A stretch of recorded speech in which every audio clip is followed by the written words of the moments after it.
સુરતના પરવટ પાટિયાના સુરભી કોમ્પ્લેક્સમાં આવેલા ભાવના જ્વેલર્સમાં 23 નવેમ્બરે રાત્રે ત્રાટકેલા તસ્કરે દિવાલમાં બાકોરો પાડી સ્ટ્રોંગ રૂમમાં મૂકેલી તિજોરી તોડવાનો પ્રયાસ કર્યો હતો, જેમાં આરોપી નિષ્ફળ જતા ચાંદીના 1.310 કિલોગ્રામ વજનના દાગીનાની કિંમત 1.96 લાખની મત્તા ચોરીને ભાગી ગયો હતો।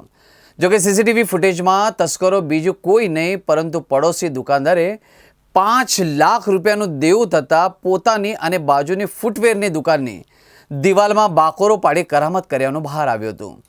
ચોરીનું લાંબી પ્લાનિંગ છતાંય ચોરી કરીને રાજસ્થાન પહોંચે એ પહેલાં જ નસીબે દગો આપતા અમદાવાદ પોલીસના ચેકિંગમાં સપડાઈ ગયો હતો। દુકાનદાર થાનારામે સીસીટીવી ફૂટેજના નજર કરતા ચોર બીજો કોઈ નહીં પરંતુ તેમની બાજુની દુકાનમાં નાગણેશી જેન્ટ્સ વેર નામે કપડાનો ધંધો કરતા લાક્ષી ઉર્ફે લક્ષ્મણસિંહ હેમસિંહ એ બાડમેરનો રાજસ્થાનનો રહેવાસી છે। એ જાણવા મળ્યું હતું લાક્ષી દુકાનમાં જ રહેતો હતો અને તેણે પોતાની દુકાનની દિવાલમાં બાકોરો પાડી બાજુની ફૂટવેરની દુકાનમાં અને તેની દિવાલમાં પણ બાકોરો પાડી ભાવના જ્વેલર્સમાં ઘૂસી ગયો હતો।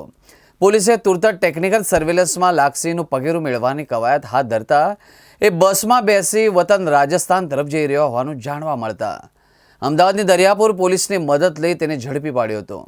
આ અંગે પુણા પોલીસે લાક્ષીનો કબજો મેળવી સુરત લઈ આવી હતી।